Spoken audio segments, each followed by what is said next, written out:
We'll now reconvene to open session. We have one item to report from closed session. Item 4A 1-5. Actually, I have two things. Items 4A 1-5 will be determined on the consent agenda. And in regards to item 4C1, the board voted unanimously to approve a settlement in the amount of $45,000 for OAH case number 2019.02.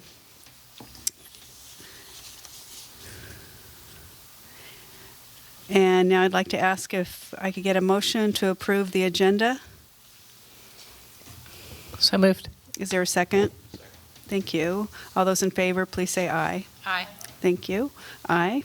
That passed. Now I ask for a volunteer for one of the student trustees, or I'll call us regular trustees, to read the board norms.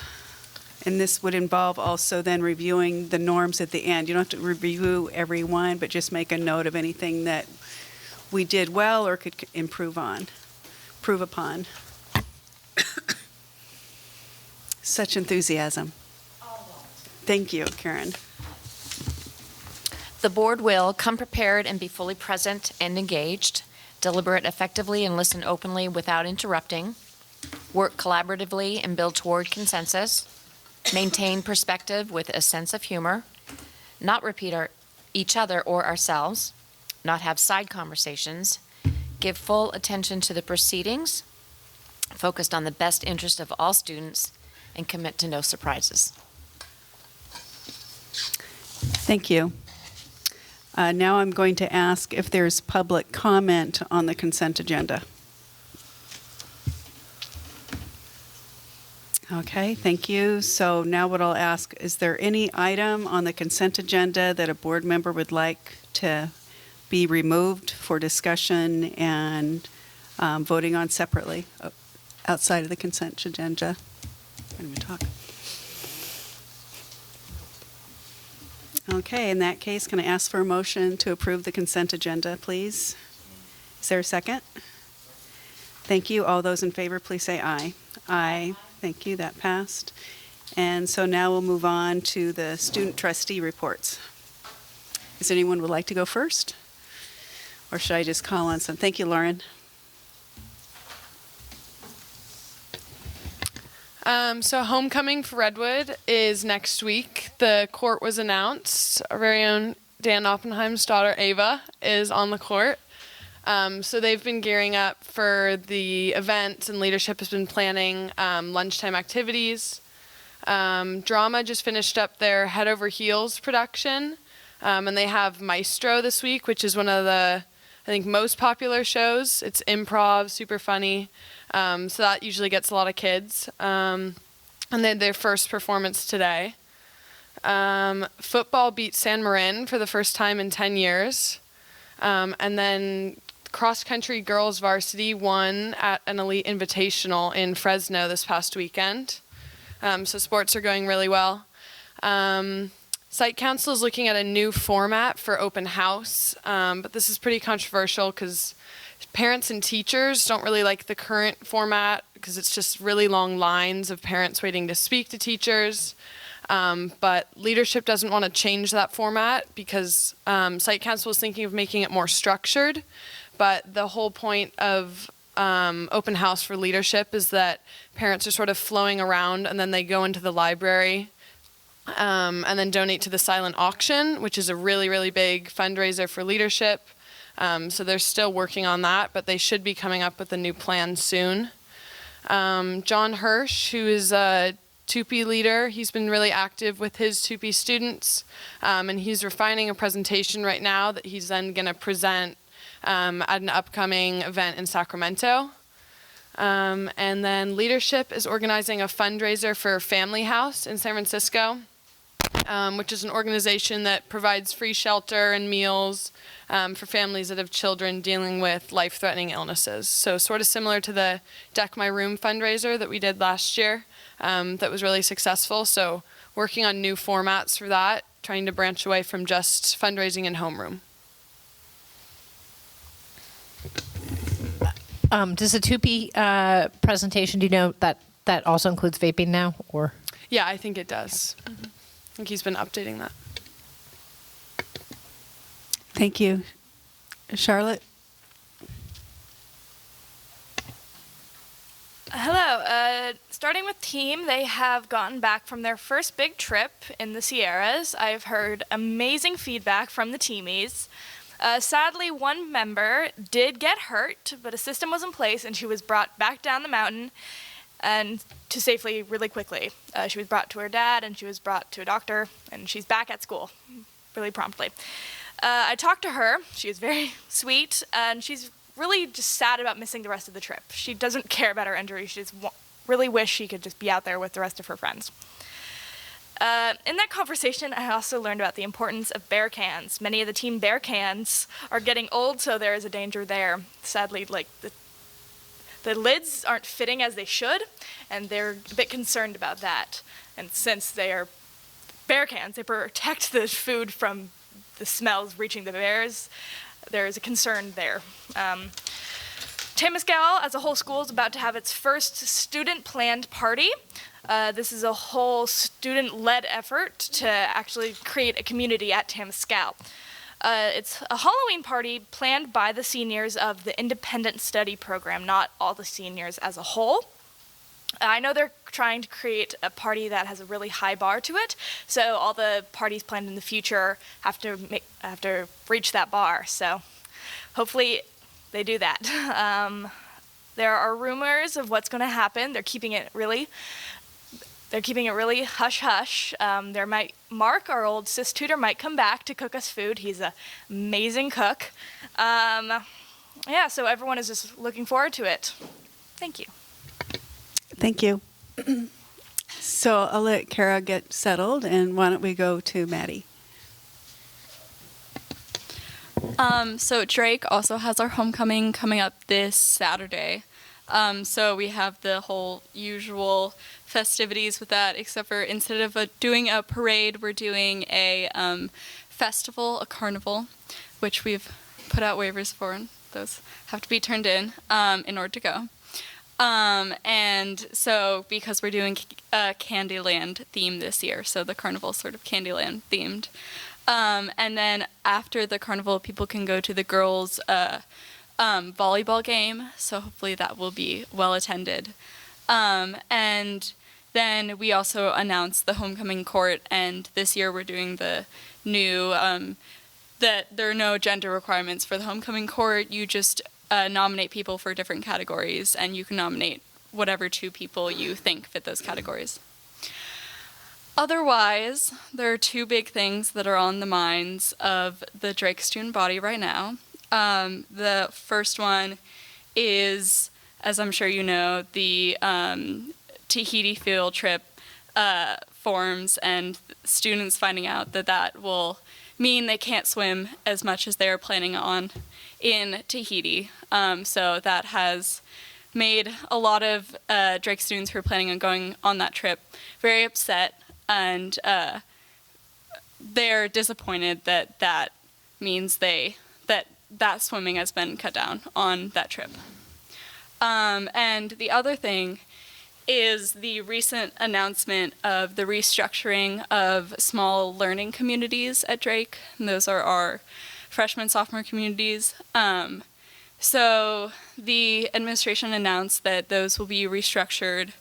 The administration says that they have created a task force in order to work on those, so they might be restructured by next year, but if the task force decides that it's not possible in order to restructure them by next year, or really by January, because that's when freshmen have to sign up, it might not happen for next year. But they've first created a group of teachers from all the different SLCs in order to talk about what next steps were going to be.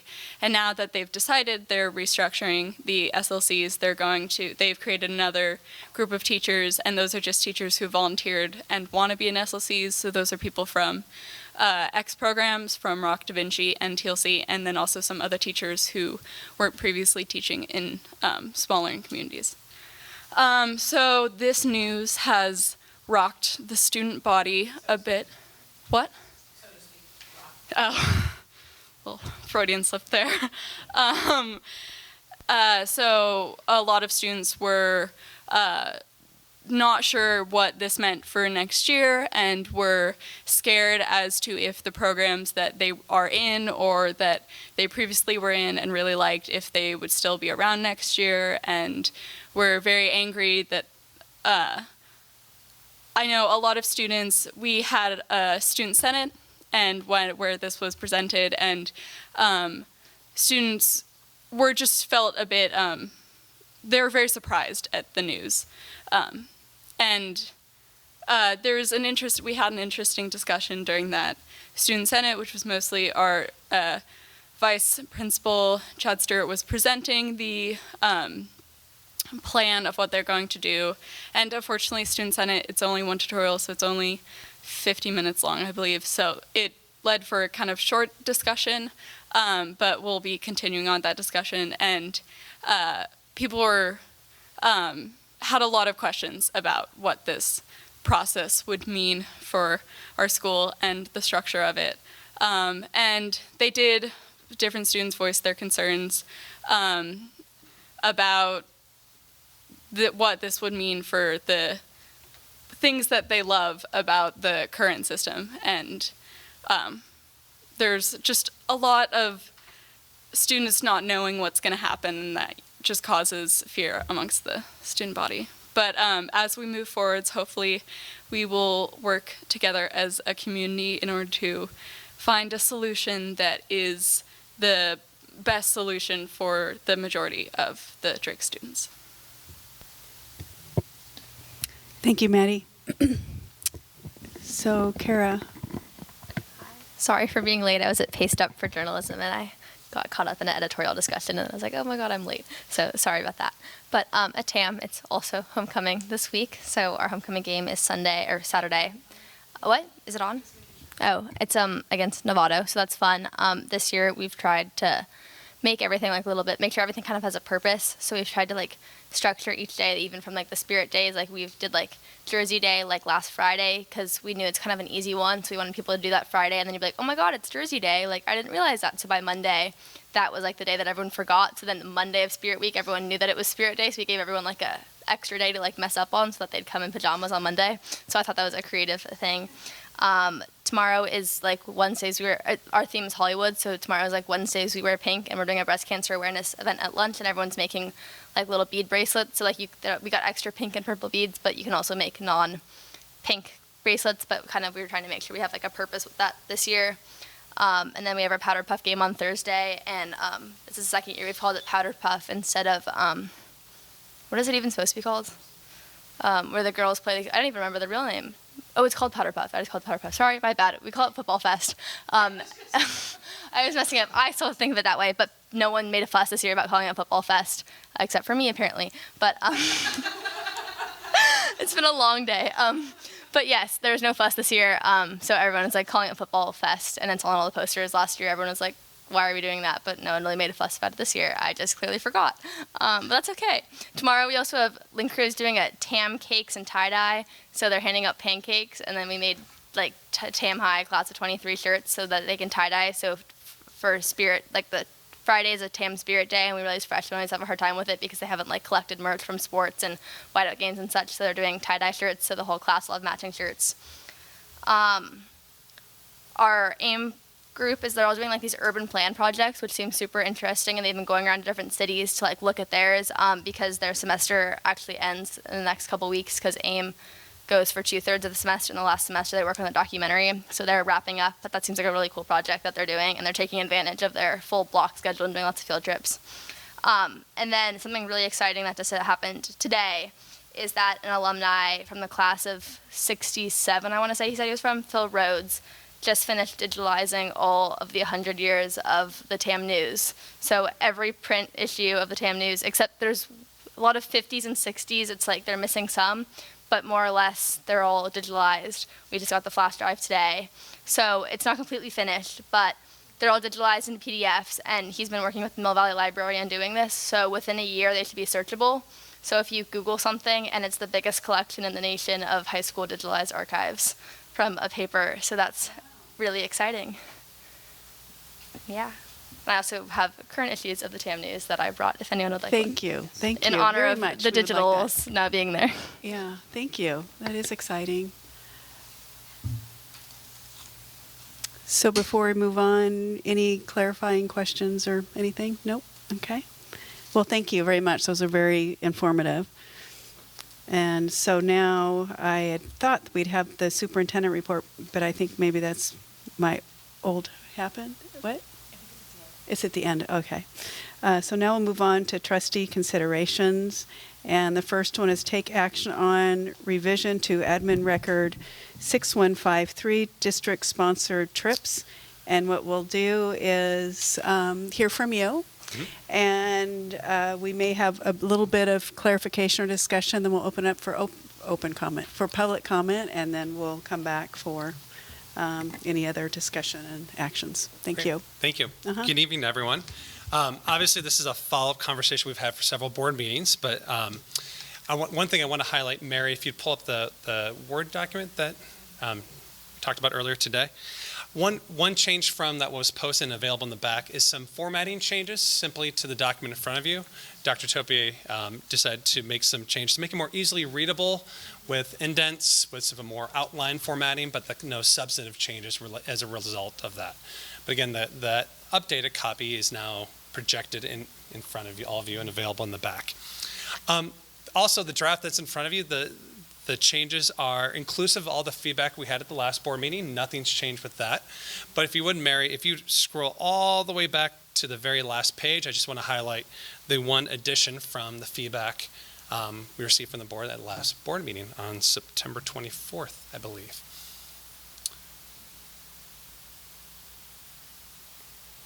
And that's it. So if you see in the middle of the page where it says Global Studies Field Trips, so obviously we talked about making the additional changes and accommodations available for swimming specific to Global Studies Field Trips. So I'll just read that out loud. The board may approve swimming in the ocean or bay and transport by boat on Global Studies Field Trips when activities in an ocean or bay are an essential element of the trip and all other requirements of this regulation satisfied. So again, that was, I think the intent of that was to make it very specific to these trips that we've been discussing and make sure it's not unintentionally ambiguous regarding the availability to other trips. So that's my recollection from the last board meeting and the addition. All other parts of this, again, are the same as what we saw before, inclusive, and with the exception of Dr. Topier's formatting to make it more easily readable.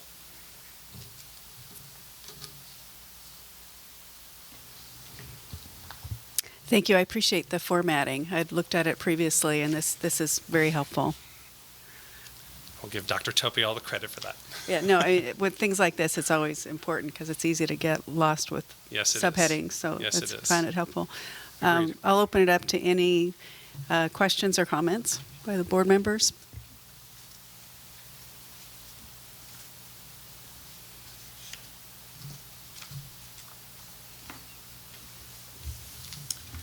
Thank you for doing this. It's been a process, and I think at the heart of the process has been doing our job to protect students to the extent we can during inherently risky activities, and a global field trip being one of those, and then particularly the activity of swimming. So thank you for persisting with the comments and continuing to update it. I don't have any questions. And I do appreciate the clarification on the last page regarding the swimming pertaining in those non-pool areas being limited to the global studies field trips. Yeah. Thank you. I know we were trying to be very specific and nuanced, and having the format and the language work together, I think, is critical.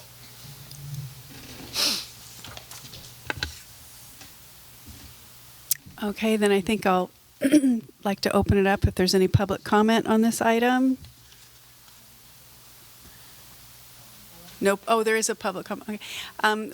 If you could come to the podium, please, and wait one moment while Mary gets the timer. Sorry, she's getting the cards in the back of the room. Oh, the cards, okay.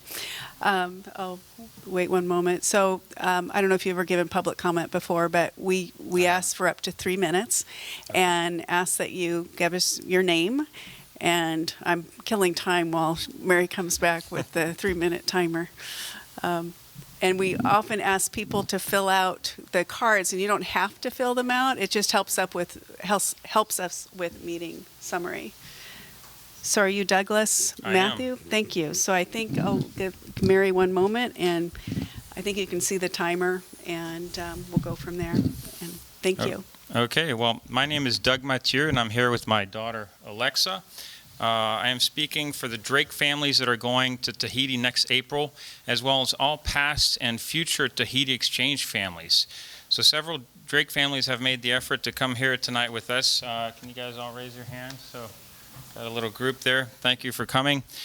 We came to discuss the new restrictions on swimming that have been placed on the students for the 2020 trip and to express our support to have the Tahiti trip continue into the future. First off, we want to say that we understand the position and the delicate balancing act that the board finds itself in. We presume, of course, that the board has an interest in allowing valuable cultural trips to continue in the future for our kids. On the other hand, the board has a fiduciary responsibility to control risk, manage district liability, and not jeopardize our insurance coverage. In light of the liability concerns that were brought up by Corbett Elson, our district CFO, we appreciate that the board made efforts the last few months to find a compromise solution to allow the trip next year to take place. The swimming restrictions and the new insurance plan are part of that compromise solution. We want to put it on the record that we're all very disappointed with the swimming restrictions, but we realize that it's too late in the game to try to come up with a different solution for next year's trip. So we've decided to come together and agree to the new rules, as well as the unexpected insurance policy that we now have to buy. As a show of support, the traveling families have already signed the liability release forms and turned them in to Madame Rosenthal Cox. Even with the swimming restrictions, we definitely believe the Tahiti trip will be an incredible opportunity for our children. So obviously none of us want the trip to be canceled. It will be a great cultural opportunity for our kids, a chance to develop new friendships, a chance to really learn French and discover a new country. Moreover, the kids will have an opportunity to go boating with the class and a group surf lesson. As such, we accept the new conditions and we will make sure that our kids go along with the agreement. We also came here tonight to express a desire for the trip to continue in future years. We believe it would behoove the board to be courageous and find a way to allow the trip to go forward past 2020. For 2020, it's too late, as I said, so we understand we're stuck with the no open water swimming compromise, but we have a year to find a solution for future trips. So the board should make a concerted effort to look for and accept solutions. I don't know what the final solution will be, but let's figure it out. Maybe all the students could be required to become lifeguard certified before the trip with open water swimming instruction. You don't have to be 18 for that. Maybe there's an insurance coverage problem, then we could consider dumping the current district insurance company and put in a new bid for more flexible insurance. Maybe we should be brave enough to stand behind a rock-solid indemnification agreement that the school can make us sign. Maybe we should bounce ideas off more flexible attorneys and take advantage of the fact that our kids will be in a different country that is not subject to U.S. laws. And how many more pages or sentences are you in your last sentence? Probably another minute and a half. Yeah, unfortunately you can't proceed, but I do have an idea for you that'll make it work. Someone else that's here could come and read the finish for you. And this is the public meeting law. This is not a bureaucratic thing I'm asking to be done. So if you could, if someone else could come and finish reading and just give us your name, that'd be great. Thank you.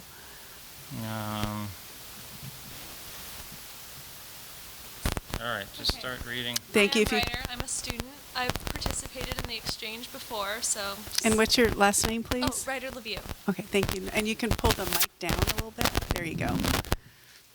Maybe. Start in the blue and then scroll down. Okay. Maybe each student should be required to take their own travel insurance for this trip. Maybe we can see how other school districts in California and even other states can organize and insure their international exchange programs. Maybe we continue to the trip in future years with the same restrictions that the board has imposed for this year, but add a couple more group water activities for proper adult chaperones and lifeguards. Or maybe we can think outside the box. For instance, we could we create a nonprofit LLC with one part-time employee with a sole mission of organizing exchange programs for the TAM district. This way, the liability will rest with the LLC without deep pockets. The district would allow the kids to have a week off school without being involved in the planning. There has got to be a way to continue offering international exchange opportunities to our students. The Belize trip is one of the most popular programs in the districts, and if we cancel the Tahiti trip, we should also consider canceling the Belize trip, and if, out of abundance of caution, we cancel the Tahiti and Belize, we should consider other cancellation trips to France, Spain, and Italy.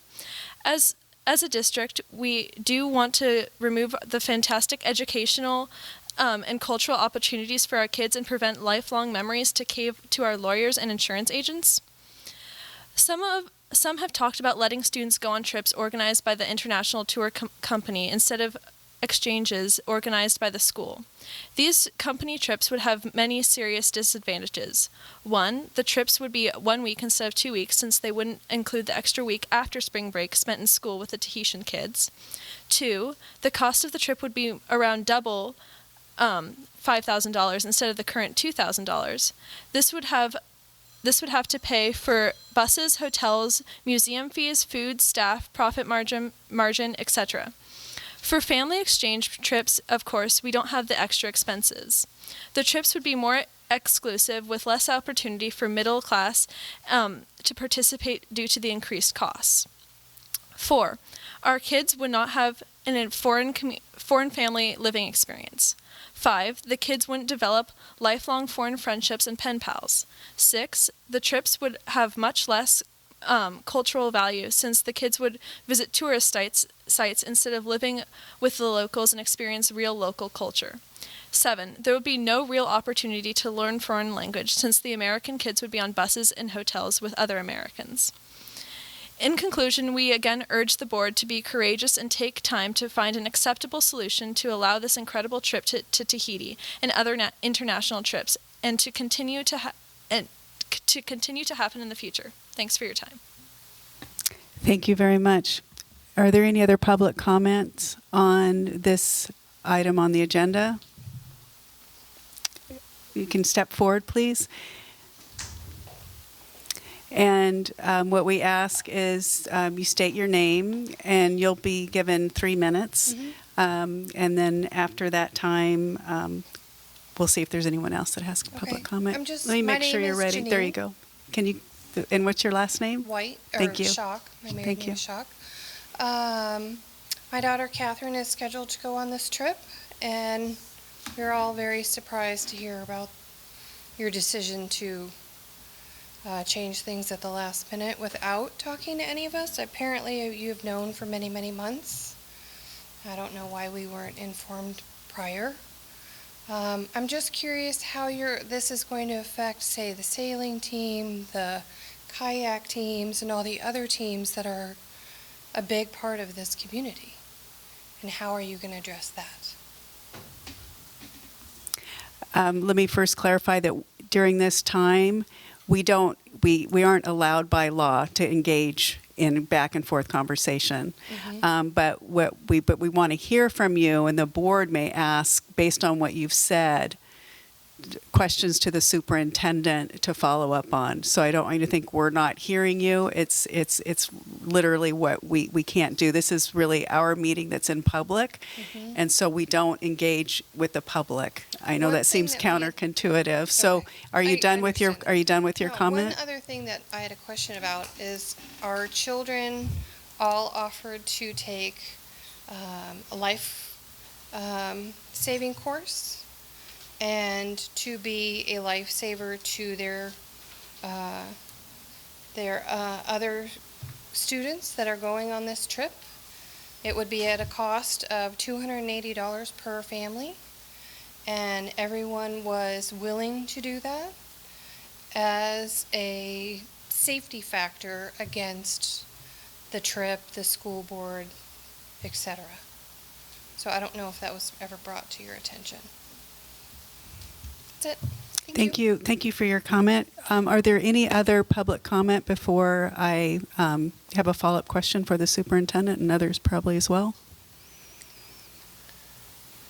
No more? Okay, I'll just let you go first. Well, no, I have a question about public comment on an agenda item, because it's not general public comment. So we can invite the public to participate we're in not discussion. but we will still discuss with each other. Yeah, but That's we all can I'm saying. discuss. Okay, but, Yeah, but that's we what I'm don't saying. have to ask the superintendent to get back to us. I No, misunderstood. no. Okay. I was just using that as an example. We can discuss. Right. And we can discuss based on anything new we heard, and we can ask the superintendent to get back to us and all that. Yeah, no, that's fine.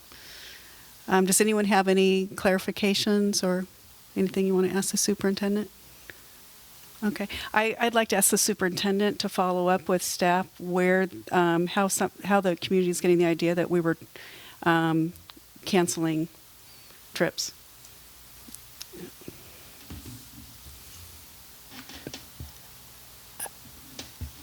Can I make a comment?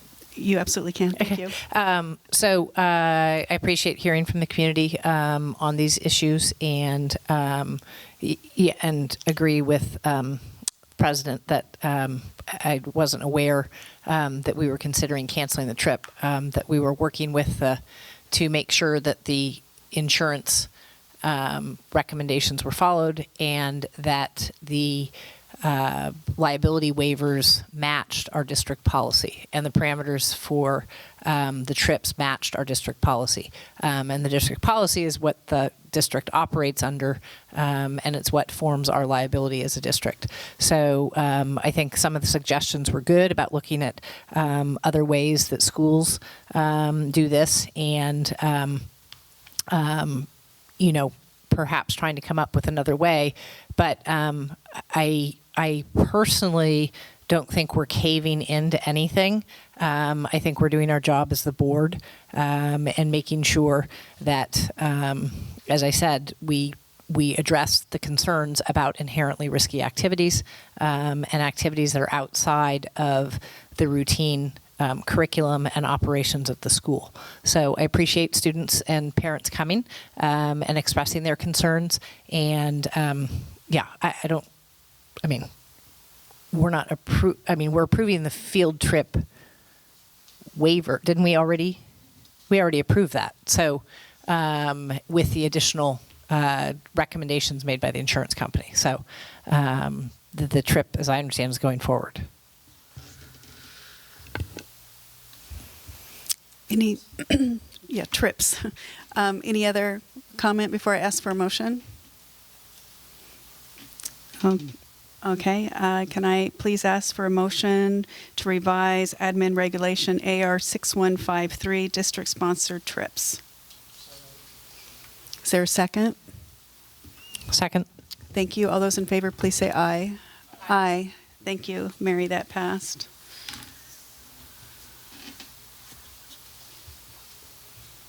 Okay, we'll move on to the next item, which is approve intra-district open enrollment capacity for 2020 to 2021.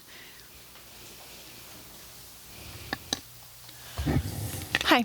So this is, as it says, something that the board approves each year, and wanted to bring it forward for discussion, given that we are very impacted right now based on enrollment growth, and we're particularly impacted, and we're impacted at all of our sites, but impacted mostly in the 9th and 10th grade.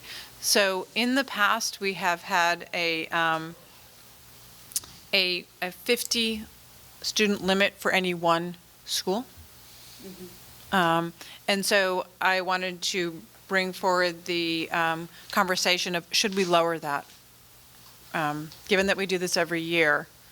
So this would be for moving forward for the next year. For in these impacted years, should we consider lowering the total number of students allowed to transfer into any one of our schools? So this is within our own schools. So the idea of lowering that number below 50, given our impact.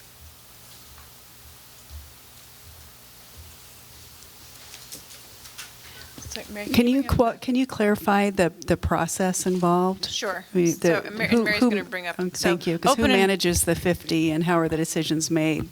So it's open. So open enrollment, as long as we haven't met the max, students are allowed to transfer within the open enrollment period. Mary manages all of the numbers, and they all come through her, and she shares out those numbers with all the staff. So she has this sheet up here for you. Once you're outside of the open enrollment period, there is another way for a student to transfer, and that is compelling need, and that is a separate thing. That's based on a compelling need to be in a different environment. But this is just, I live in the TAM enrollment area and I want to go to Redwood. So right now, students are meant to enroll in their home school, and then they may apply for an open enrollment transfer to one of the other schools within the district. The question 50 would be a gross number. Netting on a net basis, most of it washes out in the end. Is that right? It does right now. Right. Mm-hmm. And so, is there, like I say, looked at it before, but there hasn't been a year where it's been so skewed to so dramatically skewed to one school that's been. Not recently. Several years ago, we had some, like a much, I think it was Redwood, we had far more students coming into Redwood than going out. And so but over most years it does, in the last 3 years, it's been pretty much a wash. Mm-hmm. And we've never met the maximum, so, but I think it's worth a discussion on whether or not we want to think about it. So the discussion is, I mean, we've never met the maximum. No. However, classes are staffed more tightly than they have been. And so I think what I'm hearing you say is less than the current maximum could upset the balancing of the classes. And our obligation is to the students in the attendance district of that school. Sure. And then everything on top of that, or outside of that, is discretionary. Do you have a number in mind? I don't have anything mathematical in mind, but I was thinking even if we lowered it to 30, that is about the size of a class, and I think it's a little more manageable. And obviously it doesn't pan out that way. You wouldn't put them all in one class, but the overall impact would be slightly less. Tara, I guess where I'm confused is the trend in the last small handful of years has not dictated necessarily the need, and I know we don't know what the future holds unless we have a crystal ball, but I'm why fix what's not broken? I think my concern is that we're in our first year of the class size MOU, and we are staffed much tighter than we have been in the last 5 years. So there is a chance that open enrollment could throw some of our staffing off. You know what I mean? I think we would be fine either way. I just think it's worth considering, because once the number is set, we can't say no. Right. You know what I mean? So would it be worthwhile, I mean, if that's the concern, would it be worthwhile lowering the number or setting a range and saying, the upper range is dependent on availability of classes? That sets a headache. Yeah, Okay. I think it needs to be a firm number. And like I said, it could be fine at 50. The number, as far as I know, has always been a little arbitrary. It was never set on a mathematical equation, so it's entirely up to the board's discretion what that number is. Can we focus on the net number, though? I mean, No, because you have your... I guess in terms of, if it ends up where the enrollment is essentially what it would have been, I know there's some administrative issues in terms of just handling which students will be attending, but in some ways, Redwood having the highest enrollment, losing 12 this past year. I mean, but so if it ends up, so would be limiting choice of families, but not necessarily if it ends up being close enough to 10, a change of 10, is it, I'm not sure there's a need to change.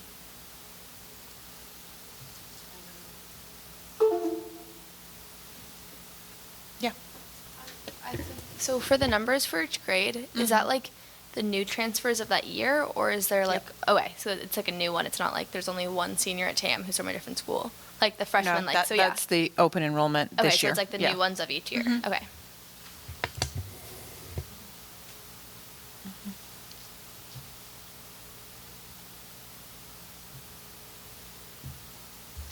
I don't have a strong opinion, to tell you the truth, so I'm kind of have to hear more, I guess. Well, no, I don't have a strong opinion, but I guess I'm looking at the worst case scenario, right? That TAM at 9, a net plus 9, that could put classes over the limit, right? Because right now we have 5 classes in the district or 3 classes in the district that are over the MOU. And we pay for, and you can't reassign a teacher within the district for 9 students. So it could have a financial impact at a site that would not be a savings at the other site, because it's not just moving one class from Redwood over to TAM. It's having some classes that aren't at 34 at Redwood and having some at TAM that are over 30, right, worst case scenario, that could be over 34, and then you are paying for those additional students. So it can have an impact at lower than the maximum number. Well, I know, Right. but I'm saying, but that's the worst case scenario. So it's So is that what you were saying, Dan, when you said we should be looking at the net? Yeah. Because that, it's basically, yeah, that we're looking at the impact by the net, yeah. Okay. I'm saying that net can still have a financial impact. Right, and that's, I think, what he was, and that's the part I wasn't, yeah, yeah. And I do worry about taking away the opportunity for families, any fewer families having the opportunity to choose the school that's right for their student. And we can see that there's not necessarily one high school that gets everyone, right? People transfer all over the place. Yep. Well, in the last 5 years. I understand. Yep.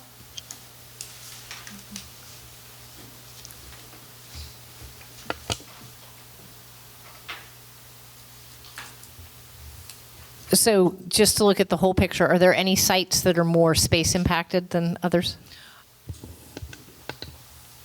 Right now, Drake and TAM are more classroom space impacted.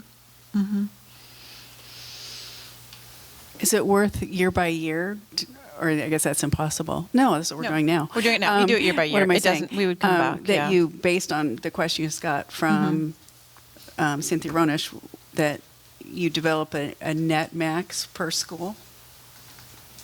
A net Sure. increase per Yeah. school or something? I don't know. Which is what this is. It's a 50. The net increase is 50. That's the number right now. I was suggesting per school, per site. It is. That is what we're doing. Okay, so. Yeah. So, but net increase of 50 per school seems awfully high. I thought 50 was. That's what I'm saying. That is, so the net, it's 50 I thought the 50 per was school. across the whole. It's Okay, 50. I missed that The, part. the, Okay. the max is 50 into any one school, Okay. any year, Okay. any given year. And sorry, it wasn't clear about that. So for my part, the reason of going down to 30 is in the off chance that we would have some crazy run on Drake, it would be less of an impact in that year because it's just staffing wise, it'd be easier to manage the 30. That's all. Like I said, is that likely to happen? No, it's not. But I think it's worth also you understanding and getting to see the numbers. They do usually wash, but and it is, we do this every year, so it's not a crisis. We can also see how next year goes and make adjustments now that we're in sort of a new, the MOU years. And I just had a comment I do feel like it would make more sense to have it be equal over the schools, because if you lowered it for one school, then less people would transfer into that school, which means less people would be transferring out of other schools. So then their increase would be greater, and it would sort of be hurting other It's a schools. blanket policy, Yeah. so it's for all schools, yeah. Just that suggestion. So where do we go So from I think here? we're You hearing reckon- keep it the same and just Yeah. track and see what the impact is in this next year and see if we have any changes and if the sort of current scheduling and class size is impacted at all. Thank you. Good. I see nodding of heads. Everyone agrees? I'm sorry, what? There were no changes to the policy. That's a different. Okay, we're moving on to item C, second reading of revisions to board policy at Admin Regulation 5117. Yeah. Wait a minute, yeah. Yeah. Okay, that was it? Okay. What am I That's it. looking at back here? This, so item B approved 5116.2. intra-district open Yeah. enrollment capacity. Now it was going to, Right. this is interdist, so I was all right. So yeah, we are on C, second reading and revision to board policy and amendment regulation 5117, inter-district attendance. So this was, we had brought this policy a few times and we had some discussion last time. And then in having conversations with Mary Ann Corbett, realizing that some of the things that we had put in the policy were actually moot because we pulled the timeline out of the policy and said instead we will set the timeline up. Our timeline for our purposes will be late fall, early winter, because that gets in front of scheduling and staffing. So that makes the most sense for us. So that sort of eliminated the need for if you're moving in within 30 days, because that's not within the time frame of which we would approve. So, Mary, could you open so it sort of, the red line, sure, condensed the policy, and basically removed the things that we said that we had conversation on. So can you scroll? Yeah. Nope, scroll down, sorry, Mary. Don't. Yeah. Yeah. So essentially, it removes those to allow a student to stay, and then if you scroll down further, it covers the employee within the district. So those are essentially the two reasons that remain in the administrative regulation.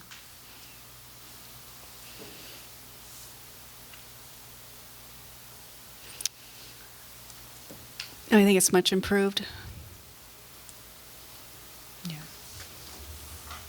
And I also think it's an important agreement with our community, too, that we preserve the schools for the community that's funding the schools through property taxes and parcel taxes and bonds.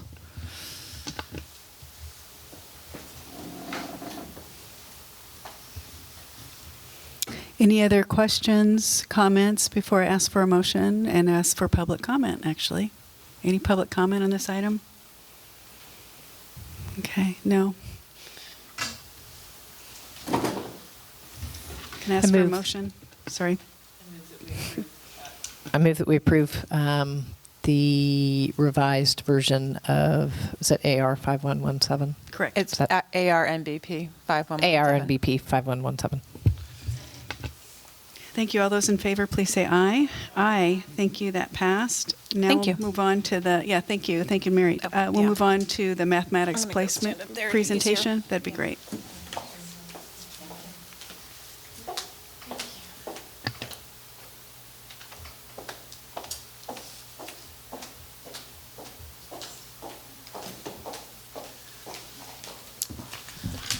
Good evening, hello. So, good evening. So, tonight I'm going to present our 9th grade mathematics course placement. This is part of the requirement of SB 359. So, this is what I'm going to cover tonight. Just to review, SB 359 was put in place to ensure that all students have access to advanced level math courses. Was essentially the end result, and specifically that students are not being placed into math classes for a second year that they had already passed. That there was some research done that showed that particularly in 9th grade algebra, particularly students of color, were being placed back into Algebra 1 after having passed it successfully. So these are just the procedures we went through to bring ourselves into alignment with SB 359. So Exhibit 56152.1 outlines all the protocols that the district used. These are available on our website. And they outline how we place students into ninth grade. Given that we are just a high school district, we don't have the benefit of having that sort of continuation. So we work very closely, and we're very appreciative of our feeder schools who collaborate with us to administer the math placement assessment in the spring of each year. So this is the criteria for placement. We have a district-designed entry exam, and the idea is to make sure that students are placed properly, and the spirit is that a student will be elevated, not held back in any math class. So the idea is that you get some students in who might place just slightly below, say, Algebra 1, that it would be identified that this person can be successful in Algebra 1, but they might need supports and not be placed into a below grade level math class. So what we use is the score on, as we affectionately call it, the ELMA, the 8th grade math course that the student completed, and then the grade earned in the math class. Just for clarification, because this question comes up a lot, we are not allowed to use teacher recommendation for placement in 9th grade math. We can use it for verification, but not for placement. So this, I want to say that the original graph was incorrect. This graph has been replaced, and I think we have samples of the graph in the back for those. Some numbers got transposed, and it threw the whole graph off when I copied and pasted it. But this is our the graph of our 9th grade, I guess it's a table, sorry, not a graph, of our 9th grade placement. So the way to read this is our total student population in 9th grade, and then this is the distribution of this 1248 in these courses. Okay, so this is the total percentage of this, but then from here over, right, so the way this reads is there are 3 African American students in Algebra Foundations, so 3 of the 102, so that's the 2.9%. So once you get here, you read across. So these percentages add up to 100. Does that make sense? Okay. Yes. It can be confusing. So the reason we look at this is to look at over and underrepresentation within certain classes. Particularly Algebra Foundations is our only class that is considered a below grade level class. It is not, college recommending, and it's considered foundational to algebra. So for students who come in not quite prepared to be successful in Algebra 1, they go into Algebra Foundations. All of our math pathways lead to UC eligibility. However, if you come into Algebra Foundations, it will require 4 years of math to reach that. So, so again, this is the total representation. So you can look at this and see that for some of our students, they're underrepresented in Algebra Foundations, right, and overrepresented in some of our other. But most specifically, our African American students are slightly overrepresented in Foundations, and our Latinx or Hispanic students are very overrepresented in Algebra Foundations. So those are areas that we look at and make sure that we are properly placing students and supporting students to be successful in our math program.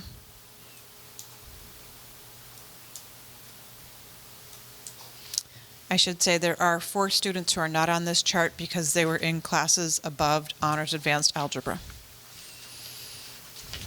Yes. Are there any questions on this? I know it's a lot of information in one slide.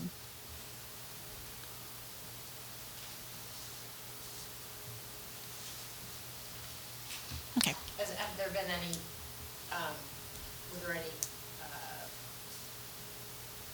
movement. Increases or decreases, significant increases or decreases? And this is for the last year, right? Yeah, this is this current year. Yeah. Nothing majorly significant was a change. This is a slightly increased. This is slightly decreased, which is a positive thing.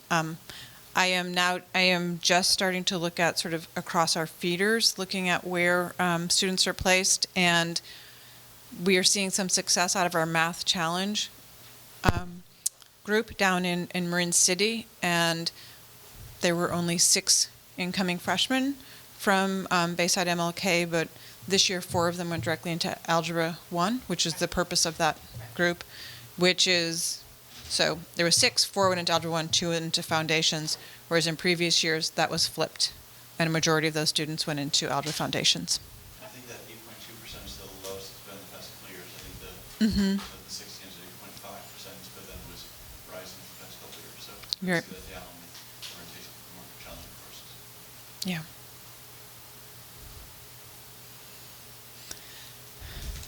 So this is just a visual breakdown of where the students landed. Sorry, that bottom advanced algebra. Old numbers still on this one. This is the old numbers on this one, yeah. Sorry, we didn't fix this one. So some analysis, again, overrepresentation of our Latino and particularly Latino students in Algebra Foundations, more so this year than in past years. I think it's important to note this is, our Latino students are also our largest growing student population, so it's going to be important to make sure that we are identifying proper placement and then making sure proper support to be successful. Our goal with our math program is that all students graduate UC eligible in math. Does that end up at one school more than that? So that's 30 out of 180. Latino Mhm. students out of the foundations. Well, it ends up at Redwood because of our largest population, but they also have the largest population of Latinx students. You know what might be helpful? I mean, you can do the math when you look at the previous graph, and I understand what we're looking at, but it'd be also nice to have a column of just within each class, that, for instance, I can see that the way that the rows go across, and you can look up at the top number of total grade population of African Americans is 21, but it'd be nice to see a percentage of that as well. That what is the percentage of the African Americans that are in, just the African Americans that are in Algebra Foundations, just as a quick check. Right, but I'm just saying it'd be nice. I mean, I can do the math too, but it'd be nice if we had the column just to be able to. If we look historically, the Hispanic number there that's now 21%, 38 of 180 is down from 24 and 25% the previous 2 years. So it's going in a good direction.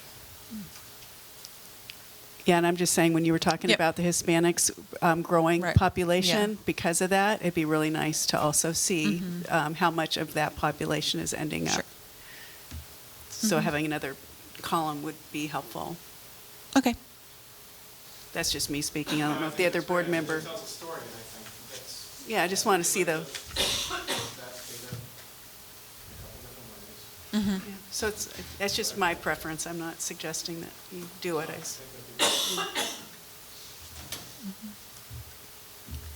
Thank you.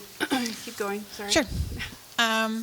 So some of the placement information. Again, our math team is acutely aware of the purpose of this. So we did have some students move up. A handful of students were moved up from Algebra Foundations into Algebra 1. We had minimal appeals. I didn't receive any appeals this year, so that's usually an indication that they were handled properly at the sites, and we didn't have a tremendous number of them, which I think speaks to the process we're using working fairly well. Are families well aware of that there is an appeal process? And do the students understand that, and that's perfectly fine to do so? We do send out information, and it is in the handbook, the parent-student handbook, and it's posted on our website. Beyond that, do we send something out individually saying you can appeal your math placement beyond that, no.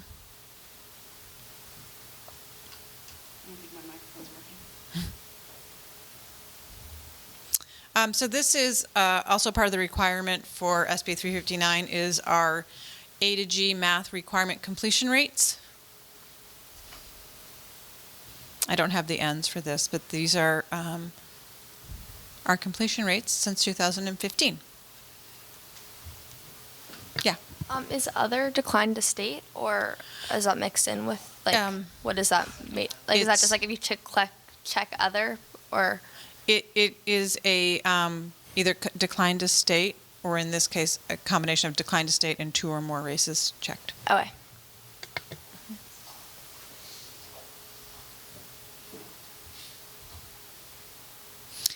So I think as you see, again, some positive movement, for sure.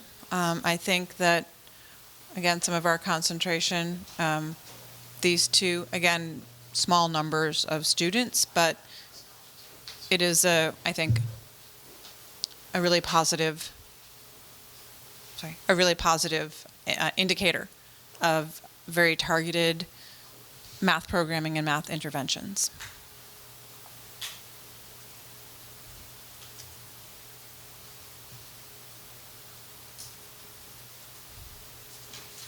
Okay, so just some of the why behind this. Similar to when we discussed the student achievement, math does tend to be a gatekeeper. Inability to enter directly into college level math once you're in college means that you are taking non-credited courses. The likelihood of completing a degree once you have to remediate even one class drops drastically. And if you have to remediate more than one, it falls to less than 20%. So really important. And again, not everybody has to go to college. Everybody should have the choice to go to college and to be able to enter ready to be successful. And that is our goal. So what are we doing? The math department continues to align the content and rigor levels of each course. This year was the first time they have implemented a common assessment for formative reasons within Algebra 1 and Algebra Foundations in the fall. They just met on October 2nd to review those assessments and to do some norming across the district to make sure that all kids have the same access to learning. So that's been, that was really well received. The feedback we got from the teachers that they really enjoyed that process, that they enjoyed speaking to one another about how they're teaching things, which is exactly the reason you do that. That builds our collective capacity to be impactful with our teaching. And then the Math Challenge Group, that given some more capacity within Ed Services, we hope to replicate across the district, because I think we're seeing some, even though again it's small numbers, I think we're seeing some real data points of improvement in readiness to be successful in Algebra 1 in 9th grade. Questions? My microphone's not working, but Don't take those aside. You can use mine, it's on. Thanks. So that's very dramatic the way I did that. So does anyone have any comments or questions? And we'll open it for public comment also. Kara? I was just wondering, by site, is it pretty even on like the math readiness, or does it vary by site much? It's hard to tell. Is the data collected as a district rather than by site? We collect it both ways, but there's just such different feeders and different programs. It's really hard to define the readiness based on that. Okay. So this doesn't have to do with math. Okay. Do we do a similar thing on reading proficiency? We don't right now. We don't. There's a lot we'd like to do, and hopefully when we bring someone back into Ed Services full time, there are things that we would really like to do. But I am working with the English Task Force, and they right now are in the process of re-clarifying our 9-10 outcomes and looking at some similar common assessments to what the Math Task Force created for English. And so those are part of the conversations we're in with the current English Okay. task force. Is there a part of at least the Bridges program that deals with reading and writing to get them ready, to get Yes. students ready for? And we do look at the SBAC scores for all incoming students, and those are shared with students, so with teachers. So our 9th grade English teachers have the 9th grade SBAC scores.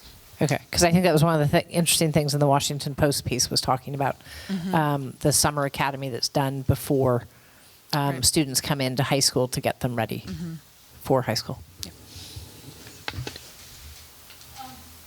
Is there any data on what feeder schools, what the kids are going into for 9th grade from different feeder schools?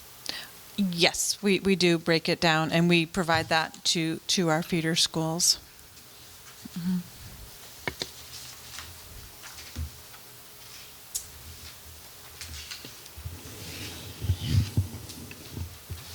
You're going to feel naked without a microphone.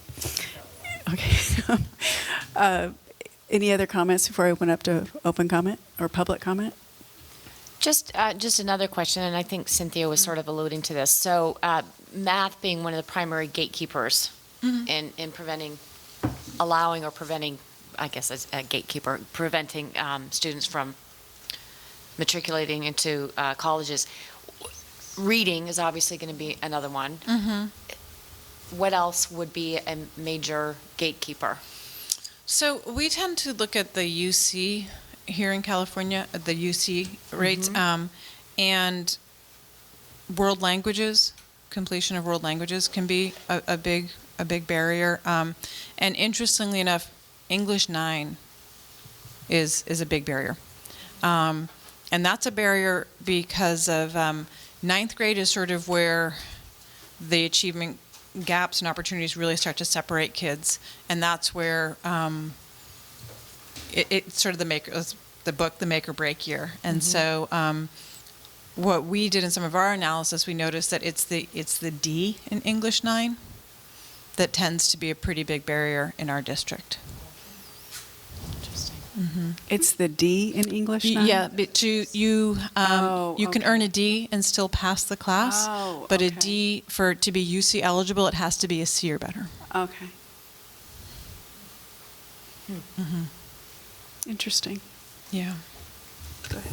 Along those lines, do we work with students? Do counselors work with students? Because a lot of times students might I passed the class, right? And then they get to senior year and realize they don't have the A to G requirements, right?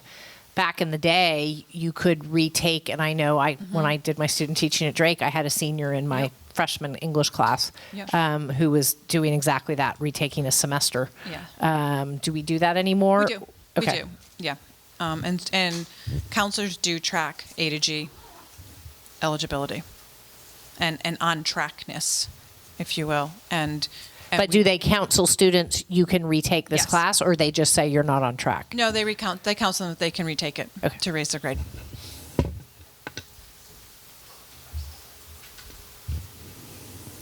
Any public comment on this agenda item? Okay, no.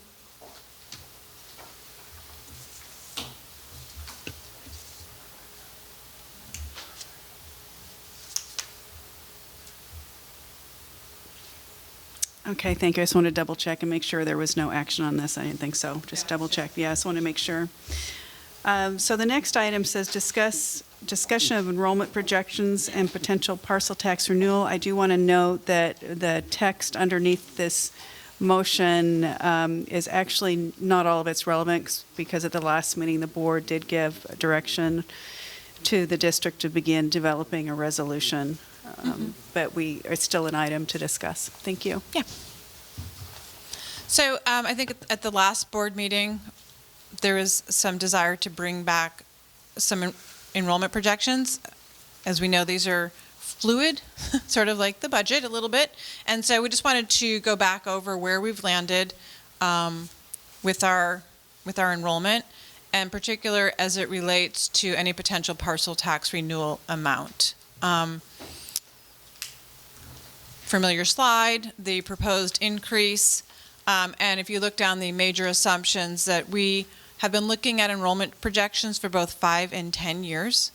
And that within those projections, we had our own, and we also had Decision Insight come in and do a 10-year in-depth demographic study for us. Again, a very familiar slide, that we are here in our enrollment. I think this is actually starting to look a little deceiving. It looks like we're leveled, and that's only because our increases are decreasing, but we're still increasing slightly. We won't see another year of increase like we have in the past, where we had like a 7% increase in 1 year. Those years are over. So our enrollment projections for May and June. This was the Decision Insight. And if you remember, they had a couple of different models. And we went with the moderate model. And you can see where this is this current year and the increase. As I said, you can see the increase here as our percentage of changes is decreasing. It's not as impactful as it was in the past. And then we start to very slowly decline, and then our decline starts to pick up a little more after 22, 23. One thing I do want to reiterate is that while we are going to decline, we are going to drop back to where we were about 2 years ago. We don't drop back to where we were 10 years ago. So we are going to drop down from where we peak, but then we're going to level off. So some of that growth is sustained, if that makes sense.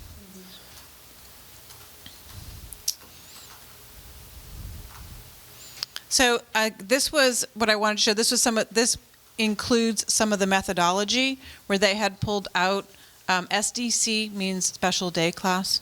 So they pulled those students out. So that gives you the total of where we landed. Just that last comment about going back just to 2 years. The numbers in 2028 are down about 700 students from 2019. Here? Yes. Yeah. Right, so 15% down. Mm-hmm. Yeah. So when we started climbing, we were below 4,000. Not a lot below, but right around 38. Mm-hmm. And again, what we know, like this, we know that 5 years out is pretty solidly predictable. Beyond 5 years, it gets less predictable, right? Things could change, as we know. You could have a recession, and that in Marin County, that usually means people actually move in, right? That the housing prices drop slightly, and people actually move in, and that could cause a bump. We could have a recession and see kids come in from privates at a larger rate than we have. Those are the things that are a little less predictable. Again, we use methodologies, we use cohort survival rates, so we have longitudinal data to be able to predict, and we tend to predict very closely to what we have. So just to back at June budget adoption, we were looking at about 100 ninth graders more than we had projected. We know that number came down pretty significantly. It was offset slightly by some increases in our upper grades, but those 100 dropped down to about 34 who actually materialized.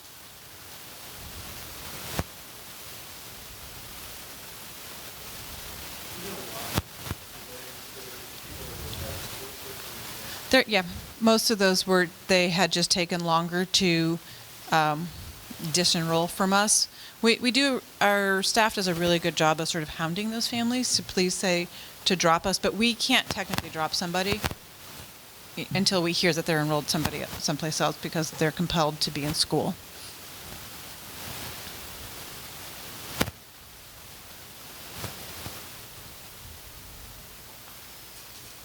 Okay, so for the potential parcel tax enrollment analysis from July of 2019, do you want to join us, Corbett? Sure. That we had looked at the Decision Insight, okay, and looked at some of these questions and decided to use the Decision Insight model plus 50 for our budget modeling. we felt that that would give us a cushion for budgeting and staffing, which is largely what that drives. So where we actually landed. Quick question. Yeah. Normally, didn't we normally always budget plus, you always assumed there was plus 50? I thought you'd said, or maybe I misheard you, that that often each year from private school feeders, we would see no more than 50 a year. So Is that- we don't normally budget the plus 50. Okay. We usually, with ninth grade enrollment, we usually consider about 50 will drop I got it. from okay, I had like, that. yeah, from Okay. enrollment to showing up in August. Okay. And so, but this year you added 50. This year rather we than- added 50 because we Right. had that sort of uncertainty. anomaly, Okay. right? That Right. plus Right. 100 was That's a what I was huge trying to- anomaly that even Decision Insight was like, we don't, Okay. they had just more of them had come than we had in our feeders and that we were able to predict. So for the modeling purposes and for the potential parcel tax number, the Decision Insight plus 50 was the number we used for staffing to translate into budgeting. So then where we actually landed. Okay, so this is what I was just saying. So, I said 34, 44. So we ended up with 34 of those freshmen showing up, and then an additional 44 students in 10th through 12th grade. That's across the entire district, across all 5 sites. So we had a net increase of 78 students, which sounds bigger, but when you disperse them across the 5 sites, it actually is not impactful for us as far as staffing goes. Now, if they all showed up at one site, yes, that would be impactful, but it's not. It's dispersed across grades and sites.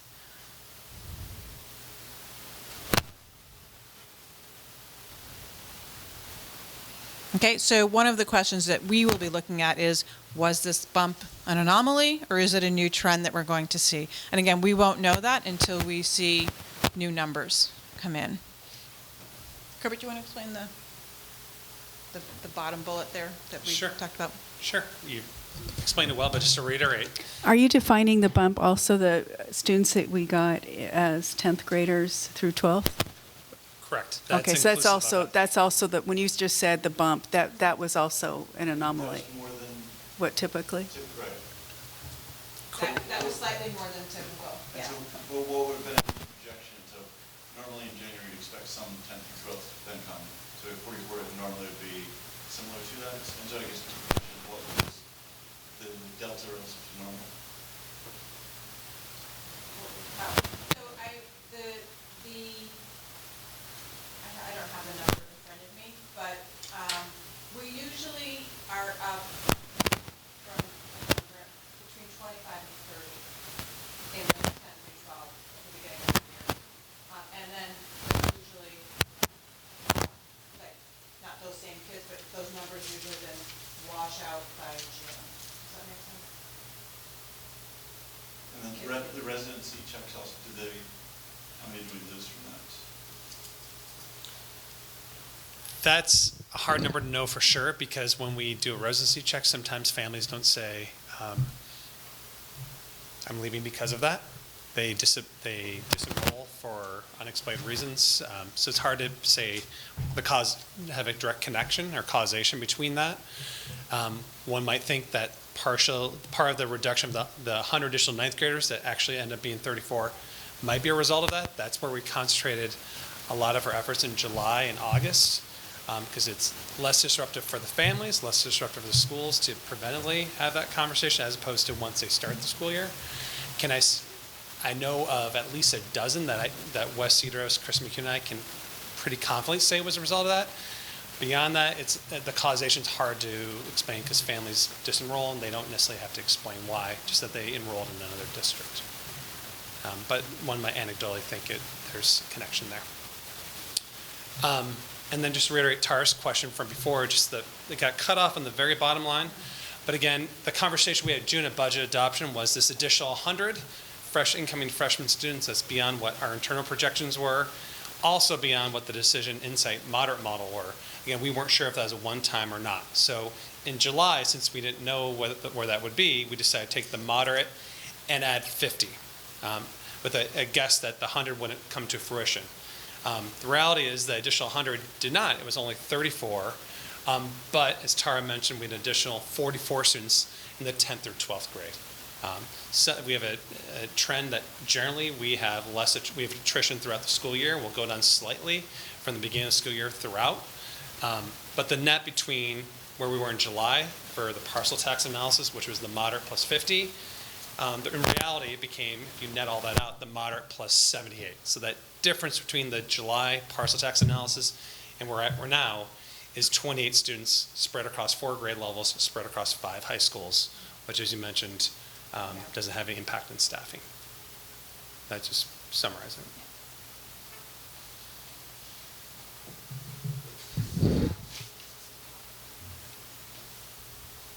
So, did I go backwards? Sorry. So that was what we wanted to bring forward. I know there were some questions and clarification around where we landed with all of our enrollment. So that is where we have landed, which is pretty close to where we had projected and what assumptions we used in determining that 190 number.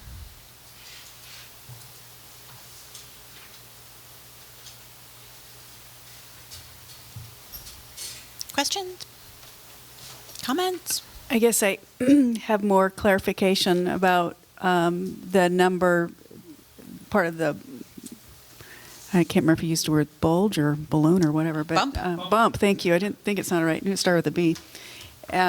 Of the, I'll just call them transfer students that came in from 10th to 12th grades. And so you were saying it's normally somewhere in the 30s. And we got 25 to 30-ish, yeah. So knowing that, is that then baked into your budget normally? And so we already had some baked in. It's just that an additional 15 or so showed up. It's within our assumptions of staffing.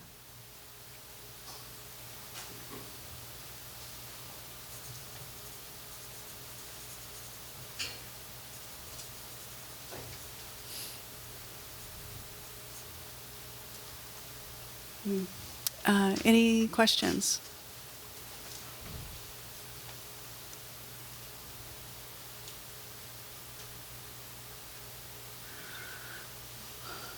I don't have any questions. Anyone else?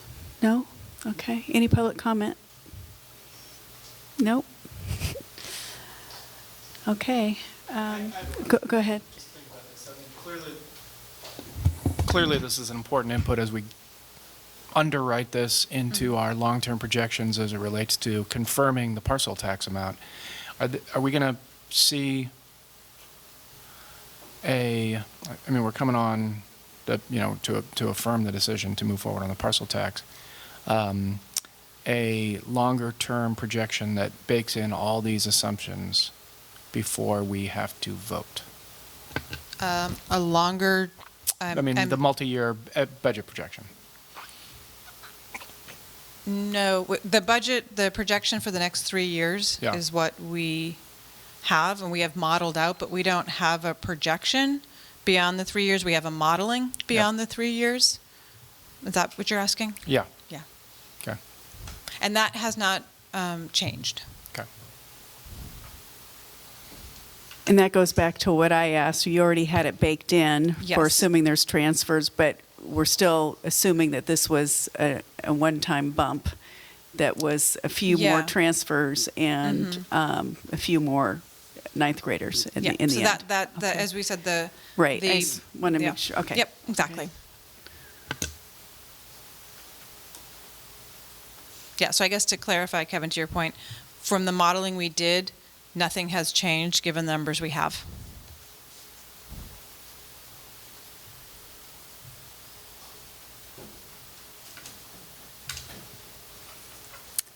Okay, I think if no one else has any questions, we can move on. Okay. Thank you. Thank you.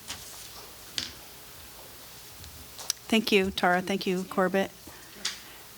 So now we have discuss and review board self-evaluation, and I ask that kind of keep in the back of your head as we discuss this that it may feed into the next item, which is review governance handbook, and we'll probably want to review, in particular, there's a couple communication questions to and from board members, and item 6, responding to complaints and concerns from staff and community. So just keep that in the back of your heads. In terms of the self-evaluation, thank you everyone for filling this out online. And we came up with 4 items that are worthy of discussion. They either fall in the ranks of area of growth for simple majority or area of growth for most members. And I'll first just read all 4 to refresh your memory, and then we just go back and start on the first. The first would be item 13, the board manages internal conflicts in a productive manner. Number 24, which is board members follow agreements on how concerns from the community will be handled. And then the other 2 are item 42, the board has an effective process to review, revise, and adopt policies. And item number 56, the board pursues partnerships to support district efforts.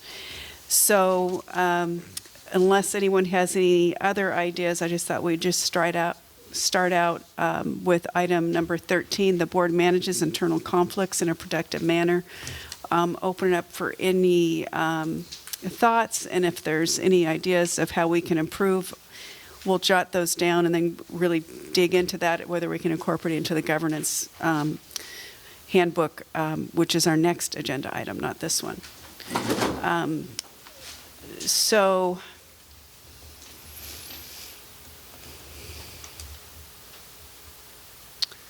that productive manner can be taken in numerous ways. It could be read as effective manner, because if it's not effective, you're not productive. It can also mean, when I read it, it can mean that we do things that are actually negative, that go against resolving the issue. And I think that personally, any conflict, I've been fortunate, and I've actually spoken about it during open session, and that's worked well for me personally, and being able to describe what I need in the way of communicating. And this is also challenging because this really was from the last 6 months when we had another board member who's not here. So sometimes what I was reflecting upon was how I dealt with conflict with maybe the former board member and how she and I worked things out. Does anyone else have anything to add to this one?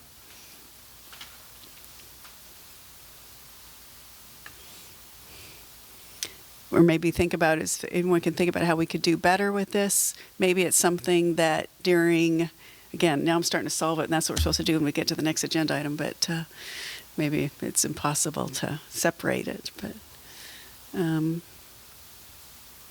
dyad meetings might help. Maybe define internal conflicts. How do we define internal conflicts? Maybe that's it. Maybe that's where we start.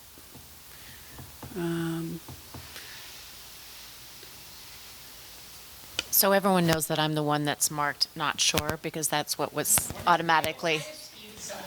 Yeah, it does skew things a little bit because I actually didn't do the survey. Yeah, Mary and I followed up with them, and they just said, no, that's how we do it. But you're right. I'm so the it does one that skew shows things. up as not sure. Right. I'm just going to say for myself, I don't remember specifically, but I assume I probably answered this one often.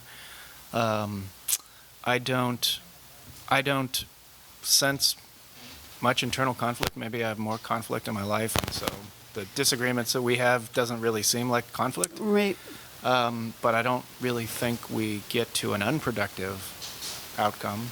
So that's just my perspective. Right. Yeah, I'm trying to define internal conflicts, and I'm trying to. Disagreements are fine.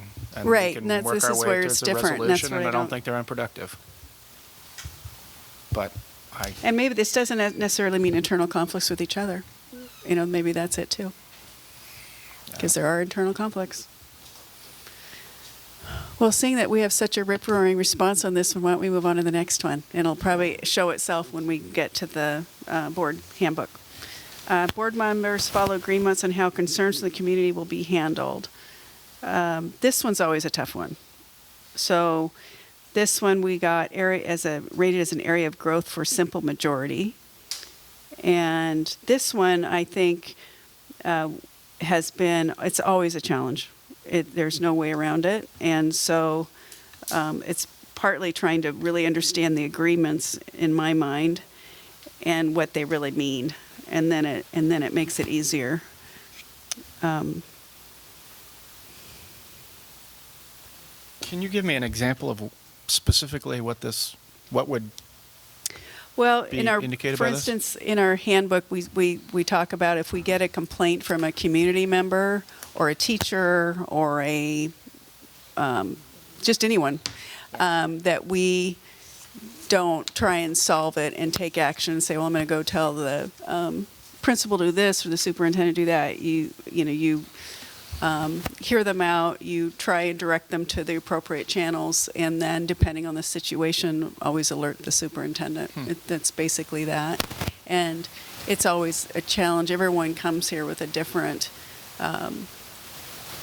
group of people that tend to seek them out, whether it's other teachers or community members or parents. And so everyone kind of gets hit with it in different ways. Okay. Sometimes it's the students themselves. So,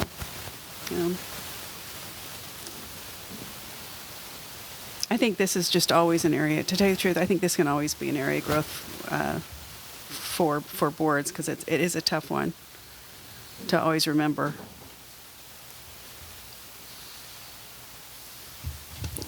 And I honestly can't remember how I voted on these. I wish I had my own personal one, because I feel like I filled this out a couple months ago. Are there examples that people have on where they thought concerns weren't handled correctly, where someone maybe tried to circumvent and not even intentionally, but like they felt they were in dialogue with the community more than the process allows?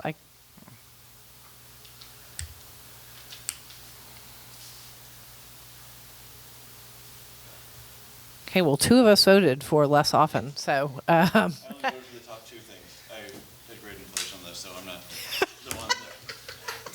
So I wonder if I'm one of the ones. So that's what I was Cynthia or Kevin. Maybe I clicked the wrong button, but I don't think we don't follow agreements on how to address concerns to the community, or at least I don't think. Maybe we don't always get it right, but I don't think we're in disagreement. So that's my opinion.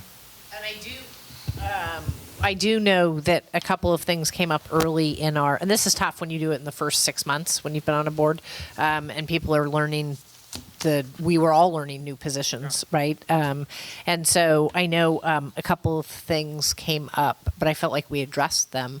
Yeah. And it was, sorry, didn't realize I was doing that.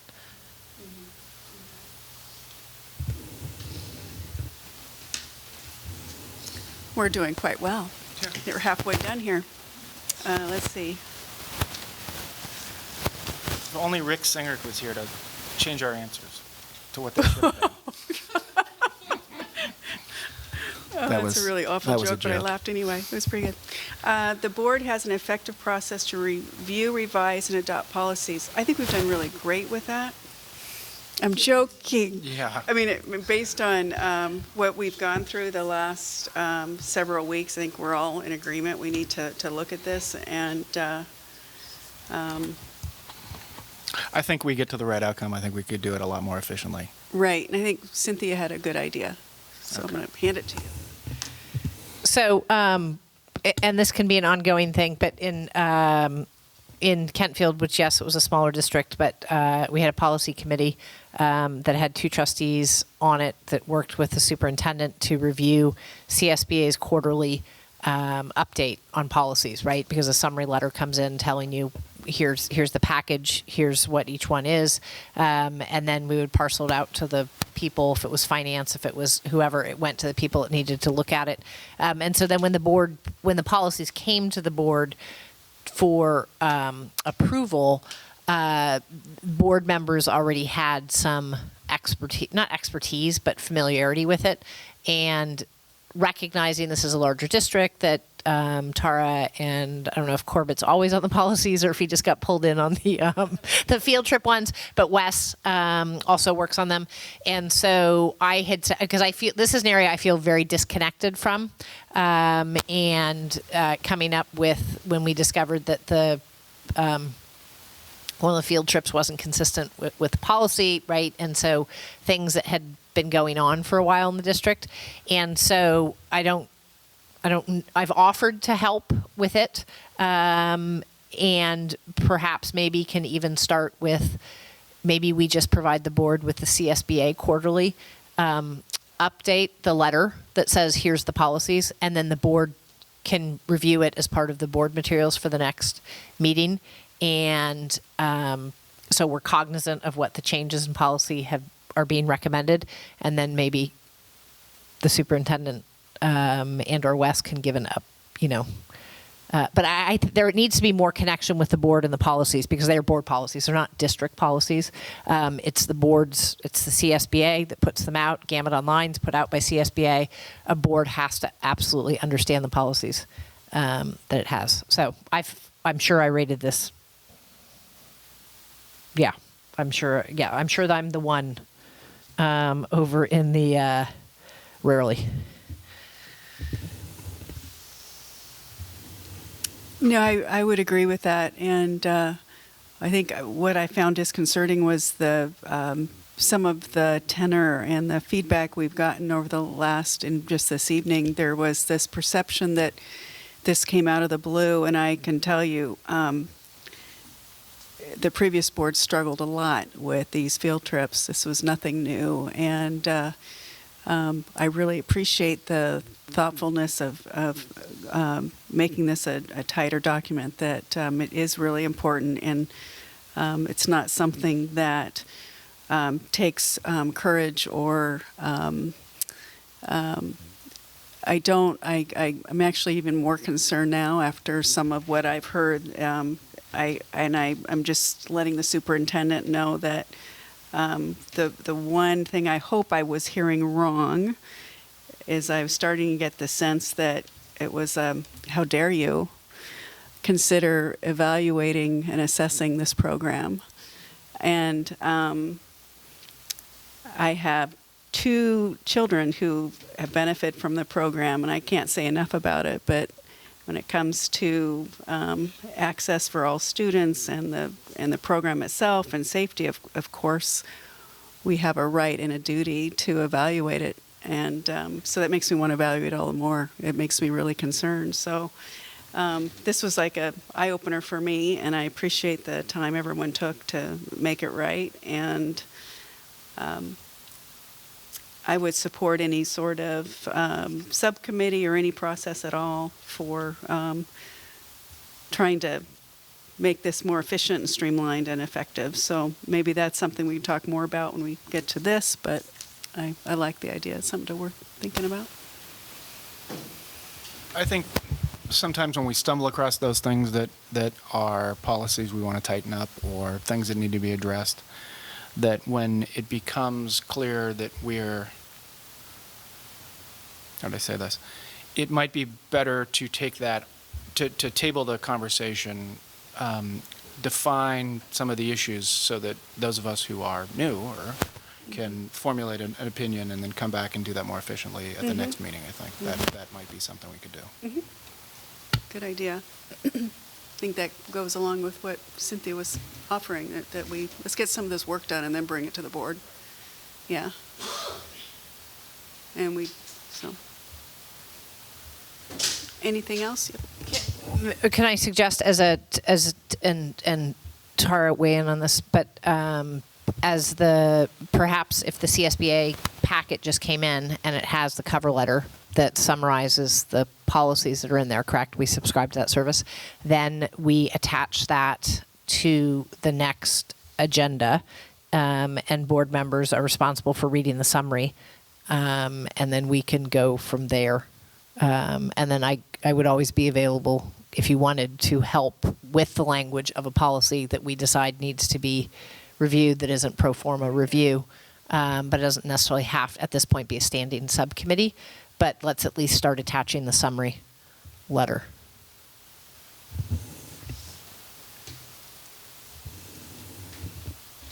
No, I like that idea. That's a really good idea. And that'll help the community and even the staff to understand a lot of this is based in statute, and it's not something that we just ignore. Okay, so now we're on to the last one, which was number 56. The board pursues partnerships to support district efforts. That was a big category of not sure. Right, that's what gave us that board meeting. Right, and I think I was one of the less often or almost, yeah, I didn't put almost always, but I either put less, I might have been the less often, because that's something I've always been a little concerned about, but hope, I think we talked about this during our first governance, that as things get worked out, some of the kinks and a lot of the heavy lifting we were having to do this first 9 months, that we as a board would have more time to spend more time in the community and visit established community groups and hear from the community. And so it was that.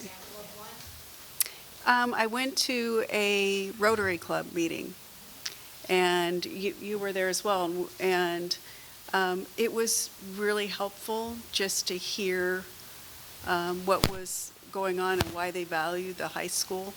Another example is when I went to the Marin Coalition, and I'm going to Healthy Youth. I'm going to get the name wrong because they changed the name, but I went purposely just to listen, to hear feeder school parents what their concerns were, and having, as we start moving forward, maybe after next March or part of going into next March, it would be helpful if we even talked about different parts of the community that we could purposely reach out to, so that we don't always hear from the same group, so that we're really being more ears, like our role is supposed to be ears of the community. So.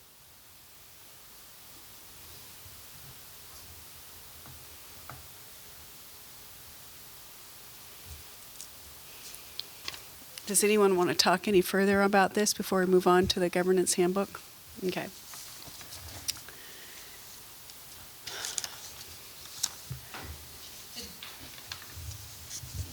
Oh, yes. Well, no, I didn't know about that category. But did anyone else have any other concerns regarding board governance that they, because some of the things we looked at the ones that were areas of growth for majority or for most members, but there were some that had, even though we got a strength for simple majority, there were still some categories that were ranked like less often or rarely by one person. And so is there something that that someone wanted to bring up that's not reflected in the majority color scheme?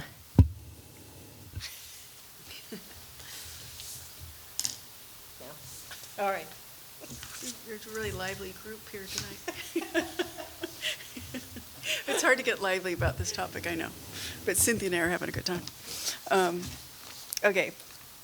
So, Mary, if you could now pull up the governance handbook, that would be great. And I think what we'll do is, why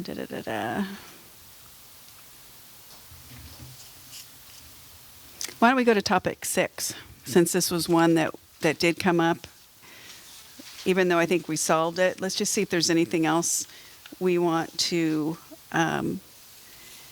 change here. So we have the rationale, and this is the responding to complaints and concerns from staff and community, that we do value open communication. We want to be accessible. And we represent the community. So that's the starting point. So it does, so that I think we're trying to say is we want to engage with the community. That's our job. I'm not a big fan of anything that starts with the 6 R's, but I'll be open to this. And I'm and I don't tend to repeat things when somebody tells me, but I think the idea here is to be make sure we're really being an active listener and really making sure that whoever we're talking to, that they're clear and we're clear, that we heard them correctly. Just really engage in what it is they're asking of the board, and sometimes that's helpful because then you can clarify, well, here's what my ability is as a single board member, and then trying to redirect the person and then report it to the superintendent as soon as possible. And then it says, if the concern is shared via email, the trustee will copy the superintendent and board president on his or her response. Superintendent will let trustee know of resolution as appropriate. I know when I've gotten concerns from a community, depending on the nature of the email, I'll maybe not copy right away, or I'll inform the superintendent. Sometimes it just doesn't feel right to, how it is. I'm sure we've all done that. You send an email to somebody and all of a sudden you've got all these people CC'd. It's just, it's a fine line, but I do make sure the superintendent is aware of the situation. And then there's been times I know I've forwarded a response to you when it's something that's of critical nature, if I don't immediately copy, especially with some of the more, it's the critical stuff. Like when we got press questions, I didn't copy the whole board on the press questions, but I'll forward it to you later. Is there anything about this protocol that we think we need to clarify, or it's really the kind of the intent of it? I think it's Leslie, I want to be sure I'm clear on what the protocol is around when a community member sends an email to all of us, how that is handled. So it's on one of these other protocols that, and I'll have to find it, but that when we get a communication to all of us, I respond to the community member. It used to be that I would respond to the community member, and I would respond with, on the behalf of the board, thank you for your email, and then explain that because their communication came to the full board, that it was going to be put in the agenda packet, which is, we recently got a communication asking for that. And then we were advised by, it was actually in our first governance meeting, that there was really no requirement for that was something that the former superintendent put in place, thinking that the public had a right to know if the board was provided any opinion by a community member that reached all 6 board members. But we got clarification, no, that's only, again, it goes with, well, if the board members know what the others are thinking about it, and we're always careful not to hit reply all or to ever voice an opinion. I'm a little, it's something I'm on the fence about, because I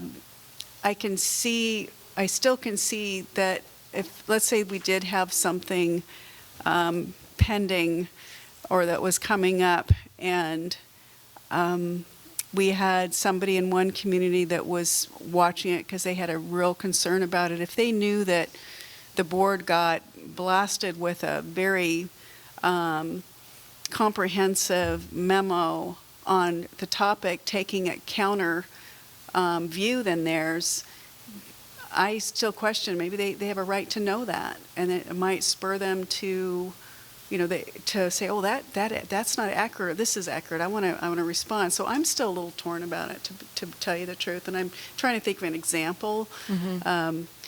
I know I can think of one. Okay, so let's say it was about turf. This was an issue several years ago, and there were people pro-turf and anti-turf, or anti-spending that much money.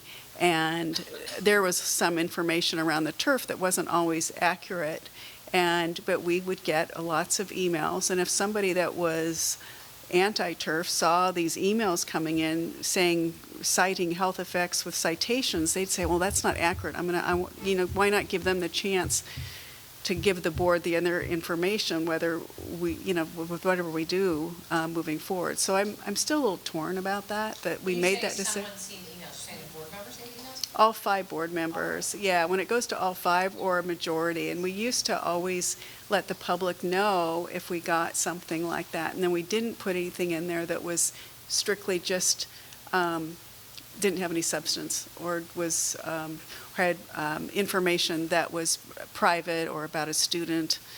We did show some discretion there. So that's where I'm a little, it did, what started to happen, and I think what spurred part of the change was that people started using it more as their personal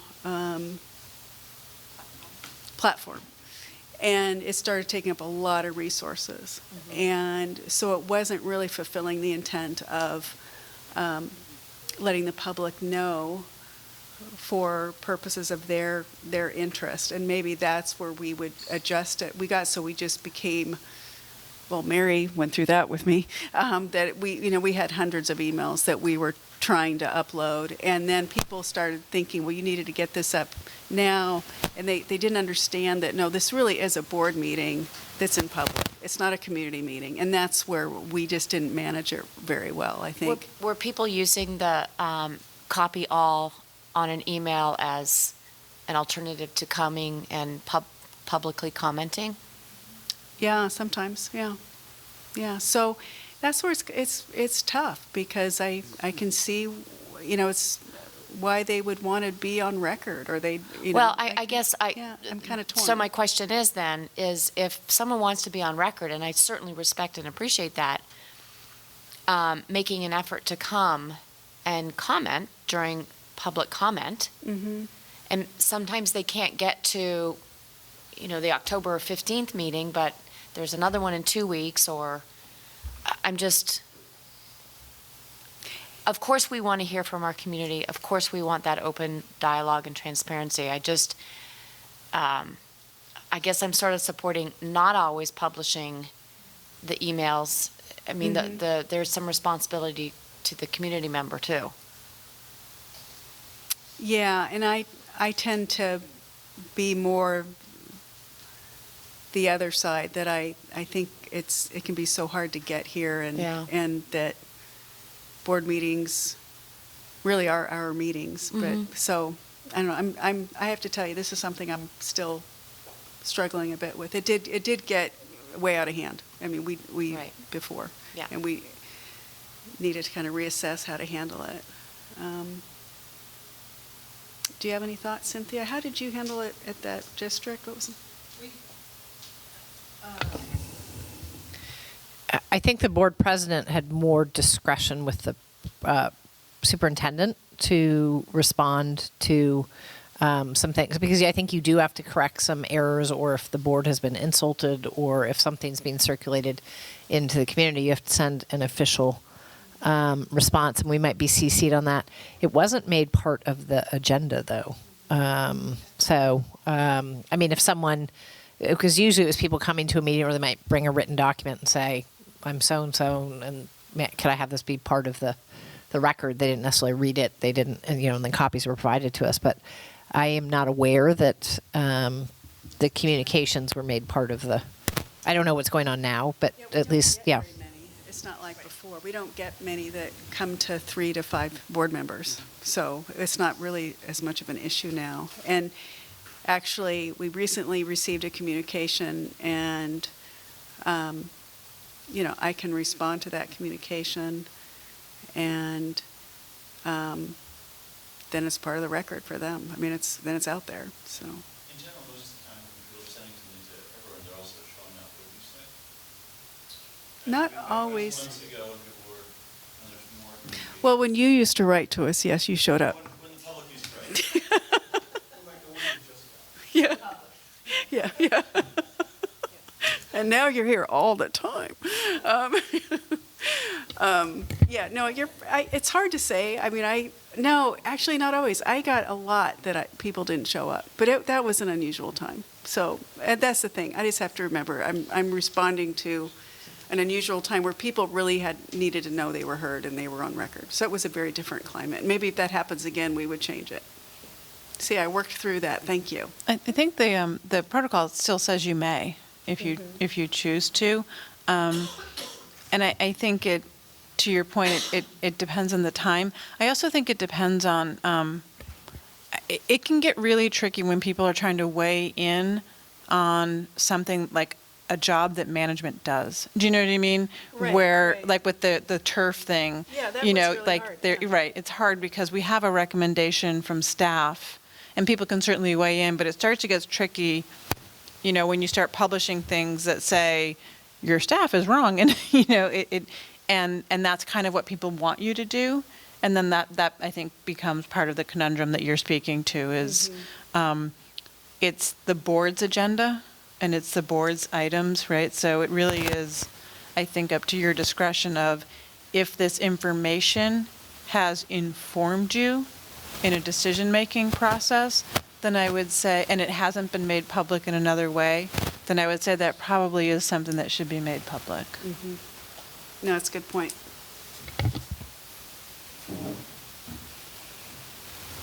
Yeah, this was a good discussion. I appreciate that.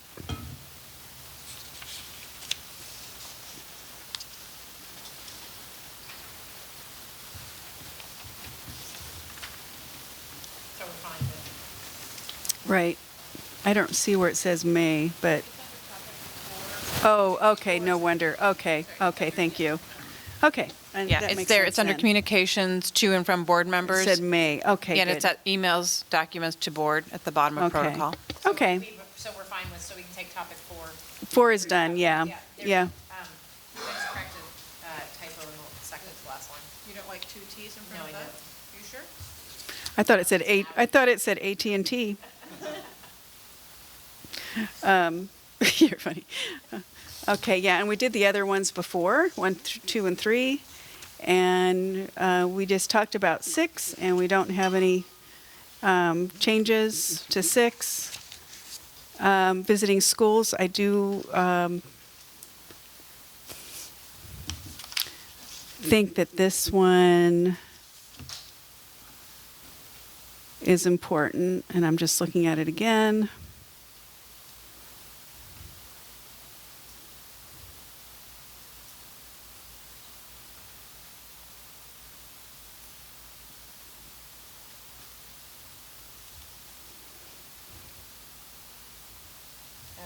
Yes, please do. And I assume we'll hear, because I know a couple of people went to see San Andreas. And I'm sorry I haven't been able to make those. Those absolutely do not work with my schedule as a teacher.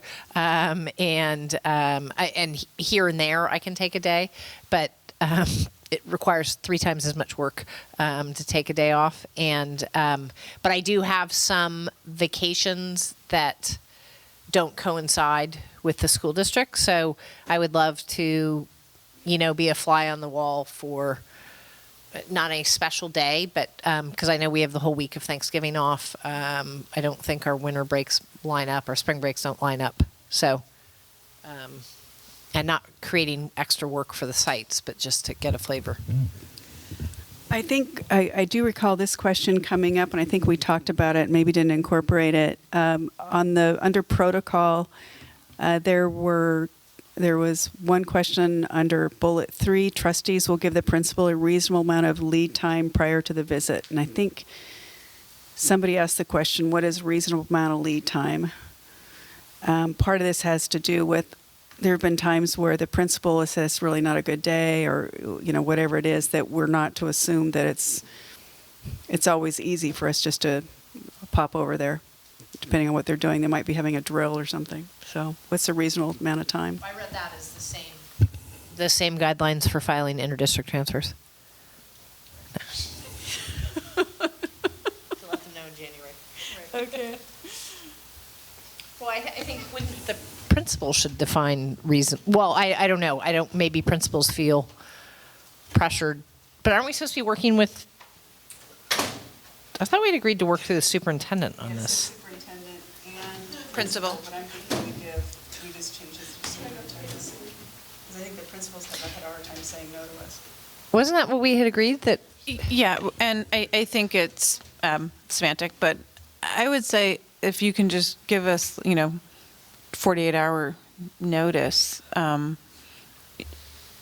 that's reasonable. I mean, and it's just a matter of also of like our own schedules and who's on campus that day and what other things are going on. And like you said, is there a fire drill? So I think just, because sometimes 24 hours we're hectic and crazy, and then we don't see the email until it's like, oh wait, there's a board member on campus somewhere. Okay. You've operated off 2 days. Yeah, 2 days? Okay. yeah, 48 Okay. hours. I would like to add superintendent to that whole three. Right. So trustees will give the superintendent and principal, or give the superintendent a reasonable amount of time. Right. Because I think that is actually one of the things that we discussed was Yeah, not it was- going directly to the principals. Yeah. Because Tara has no problem telling us no. That's for sure. Yeah, no, and that's good, and that's what we want. We don't want to impede the work they're doing.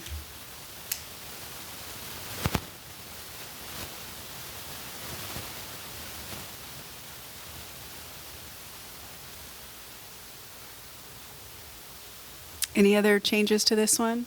Okay. And we did the self-assessment, number 8. I think we're getting there, if we're not there. I think oh my goodness. I think we can finalize this thing.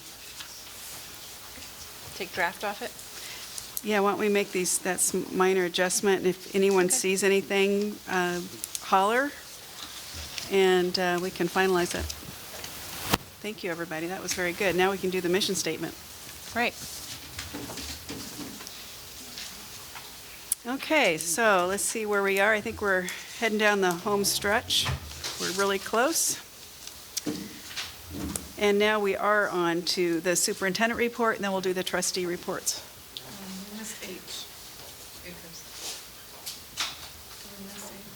Well, I think we discussed H with. Yeah, we did.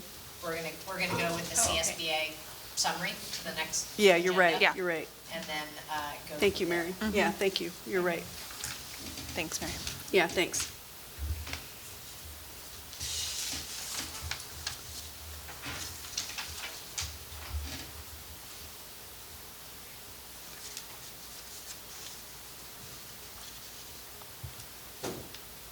Yeah, so it is superintendent report. Okay. So very exciting news to report, and that is that our Students Organized for Anti-Racism group received the Ruby Bridges Student Leadership Award from the Pacific Education Group at the Courageous Conversations National Summit this week. So it's a national award to recognize the students and their work in being anti-racist leaders. So they made a video that hopefully at the next board meeting I'll be able to bring and show.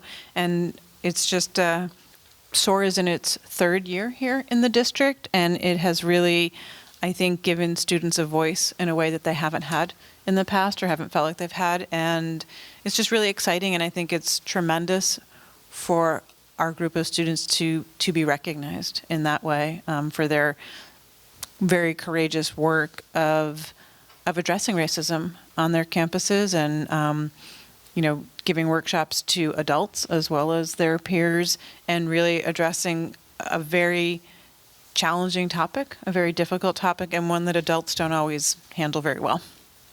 So that was a very, very exciting piece of news. Other than that, we closed on our bonds, and we will be saving the taxpayers for nearly $4.5 million over the course of these bonds. We have a press release ready to go out that we'll be sending to the community. So that was another piece of really good news. And then to top it off, we jumped from number 9 in Niche's Bay Area Best School Districts to number 4. So it's kind of been a week of good news, which I think is well-deserved in the middle of October. And I want to thank Leslie and Karen for coming to San Andreas the other day. I think it's a pretty special place over there. And the work that David Luongo has done with the staff to really sort of reimagine what a continuation school can be as a very caring, high expectations, high performing school.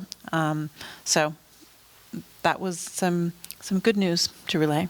And I have a newsletter that has all that stuff in there, minus the visit to San Andreas, that will be going out this week. Trustee reports. Anyone want to begin? Well, I'll just grab off the tailwinds of Tara mentioning our visit to San Andreas. I was blown away. Yeah. Absolutely blown away. David Luongo, he's starting his 4th year, and what he's done in the past 3 years to reinvigorate the staff and just create an environment where they're cared for, they're supported, they're challenged, that they have high expectations put on them, but all the support to achieve those expectations. And we met with a couple of teachers, both alone in their classroom, as well as had the opportunity to see some of the teachers in action. And seriously, it was so impressive what we were able to see, and the kids just belong there. 70 students, and how lucky it is that we have an opportunity to place students there and support them in that fashion, who might otherwise completely fall through the cracks. So I really applaud what David's doing over there and the whole community. Yeah, I think every time I have visited that campus, I've learned something new that I'm impressed by. And what was nice, we were sitting in David Luongo's office, and one of the staff members came in and said, yeah, I saw him over behind this building, and David knew who he's talking about. He goes, yeah, I think it's because of such and such that may have happened last week. And we didn't know what was going on. And then he explained that this staff member always greets the students in the parking lot every single morning. And he spotted this student and knew something wasn't quite right. And they were on it immediately, because these students come from a variety of situations, and they it's incredible what they do. I'd already had known that they had AA meetings once, or at least once a week at lunch, to help students that were really working on their sobriety. And I was really happy to be able to meet the drug counselor. I'd heard so many good things about him that he's brought in. But they bring in so many outside expertise to help students with such a range of challenges and situations. And I really, really, it's one of the favorite things about this district. And I think what I was saying to Karen is that what I love about that graduation, in contrast to some of our other graduations, and I'm a parent, I still love the other graduations, but there's so much less about, look where I'm doing next, look where I'm going to college, look. It's more of, we did it. And there's such a rejoice of that day, that moment of graduating from high school and being healthy and there, and it's so joyful, and feel so fortunate to be able to witness it and just to visit. So that was a big high point for me. Other than that, it's been the usual, but kind of what we were talking about before. I'm really trying to look at ways to hear from more members of the community. You know, we kind of get into this situation where we hear those that have the voice box, the microphone, the ability to reach us or the district. And I really would like to think about ways to hear from others, you know, more in the retirement community, people that really do have concerns. But, you know, I met somebody at the community garden, and he gave me an earful, and I really appreciated it. But, you know, you just don't know. So that's all I have to report. So it leaves the three of you. Do you have anything to share that might be helpful? Yeah. How about you, Kevin? How about you, Cynthia? Only to say I'm very happy to be a trustee in a district that takes professional development seriously in contrast to the district that I work for. So I do have an important question. Who won the game? Who won the match? Did they? Well, you did. Congratulations. No cell phones. Yeah. Yeah. Yeah. So why do you have your hands like this? Yeah. Okay. Okay, then any public comment on items not on the agenda before we go to board norms? You don't have a comment? Okay. So now we'll move on to Karen, if you have any feedback. Grows and, what is it? Glows and grows. I'm sorry, glows and grows. I have a hard time with that. I can just remember roses and thorns. That's easier for me. I'm going to admit that Dan and I did get a quick text saying that Redwood beat University High School tonight. Oh, congratulations. I'm happy. You'll go home and your children will be happy. So we did violate that. I apologize. Yeah. But we have senior girls, and we're wonderful. Super proud of them.